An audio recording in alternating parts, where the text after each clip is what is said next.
All right, now to the story everyone is talking about. Empire actor Jussie Smollett facing charges after he staged his own attack and then filed a false hate crime report. That's the topic of discussion this week in the edition of Race in America with our very own Ashlee Banks. Ashlee's joining us with more to this.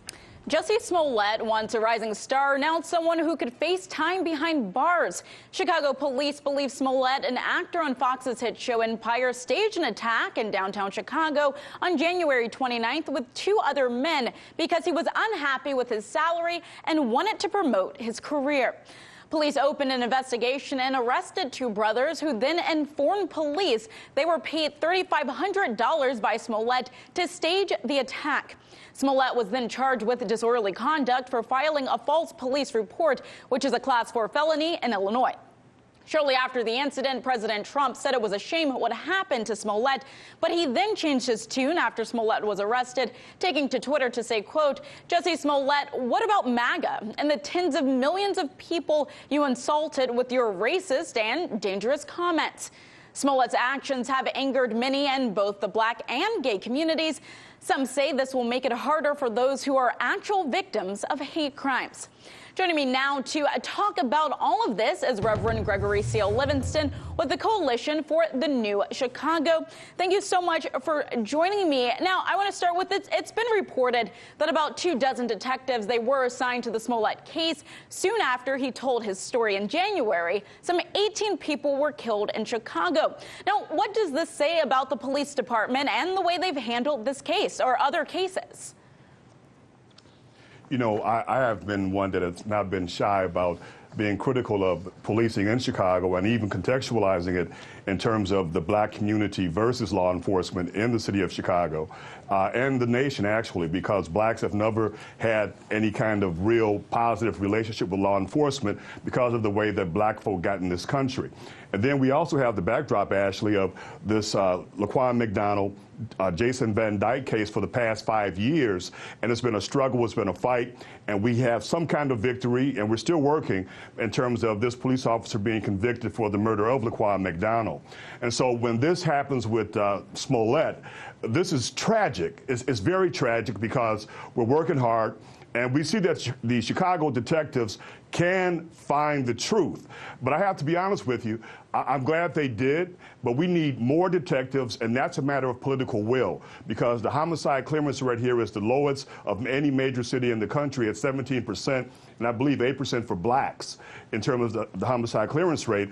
And the political will is such that we need more detectives in order to root out these crimes. So in terms of what happened with Smollett, that's about the best thing that has happened, is that the detectives can do the work. We just need more of every stripe and color. Now, and Reverend, you said that you believe that the police uncovered the truth here, but many people, they're arguing there has to be more than Jussie wanting a bigger salary and wanting to promote his career. To some, he appeared to be doing well, and many speculate the Chicago Police Department could be lying about the motive, given the fact the city's police department has a history of discriminating against people of color, and Jussie hasn't made a public statement saying why this reportedly staged attack took place. What are your thoughts to that? Well, he's an actor, not a criminal. But by that I mean this is the stupidest and most tragically silly way of committing a crime or a hoax or a scheme, deception, or whatever you want to call it, that I can imagine. I mean, you know, anybody that watches a detective show knows better than to leave the kind of paper trail they left. You got Nigerians buying ski masks, and Nigerians don't ski. You have all of these things. You're out in Chicago at night in 30 below zero weather on Laura Wacker. I mean, for all of us, we gave him the presumption of innocence at the beginning, but for everybody, none of this smelled right, especially, Ashlee, if you're a native Chicagoan.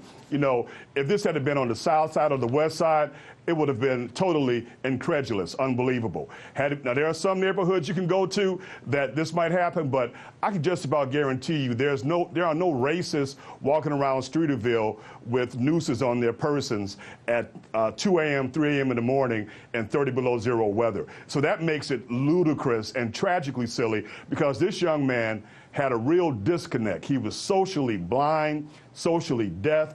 He was socially selfish because his disconnect was this great human pain or sin called greed. He wanted more, and he didn't care what he had to do or who he had to hurt to do it. Now, Reverend, a lot of people would agree with you when it comes to the details that the police are reporting. A lot of it just doesn't make sense. But many people, they're being ridiculed for supporting Jussie when the attack made headlines, and the police, they were even treating him as a victim. But many would agree it's not far-fetched for MAGA supporters to attack someone like Jussie, because some of them are racist, some of them are homophobic, and we've seen examples of this in the past. Now, how should we address this the next time someone comes forward or says they were the victim of a hate crime? Well, the great thing about America is that there is the presumption of innocence.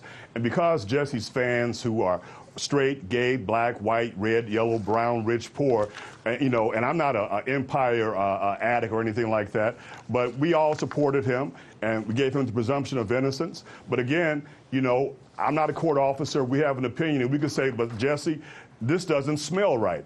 And so now in terms of the MAGA supporters and the Trump people and the racists and the homophobes, guess what? That's America. That was before we can go back in history, 1619. This is the 400th anniversary of Jamestown, when the Africans were brought to these shores and beaten into slavery.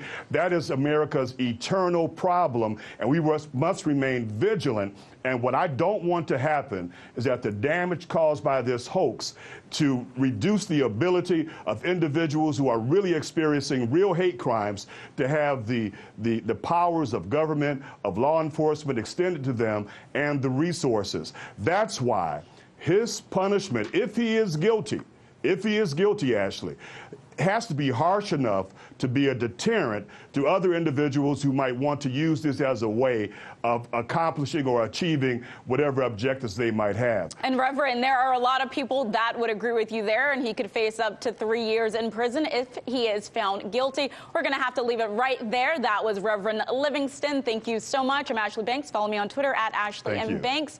Manila. Hey YouTube, thanks for checking out our channel. We hope you enjoyed the video. We have tons of content for you just like this. For more of RT America's one-of-a-kind news and analysis, be sure to subscribe and never stop questioning more.